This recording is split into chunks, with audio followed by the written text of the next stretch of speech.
Some Texans living along the U.S.-Mexico border are facing passport problems. The Border Patrol has stopped accepting some passports and even denied applications for some citizens based on a single condition of their birth.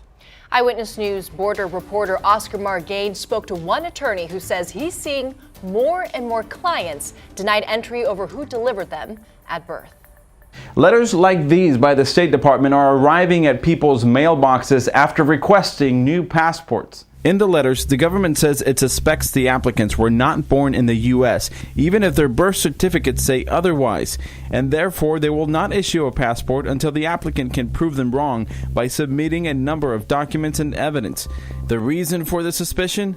Being born to a midwife. This letter we obtained from an applicant who wished not to be named reads, "Midwife births were and are common in border areas of the United States, particularly along the Texas-Mexico border.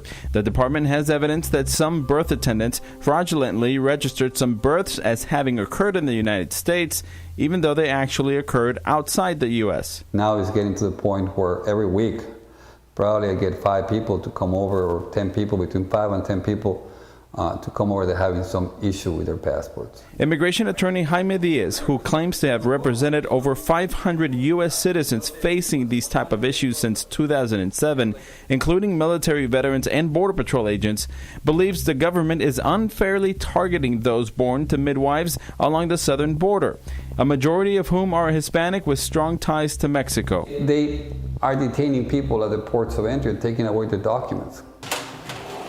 Among the documents applicants are asked to produce within 90 days are baptism certificates, early medical records, parents' residency information before and after birth, prenatal care, family Bibles, baby books, and more. But there are cases that are fraudulent. We have seen those, right? Well, yeah, I have seen cases that are fraudulent, but we're talking about that you cannot just say everybody that was born in southern Texas with a midwife is a fraudulent. The State Department says passport denials in midwife cases are at a 6-year low, and that policies remain unchanged since a legal settlement with the American Civil Liberties Union in 2009.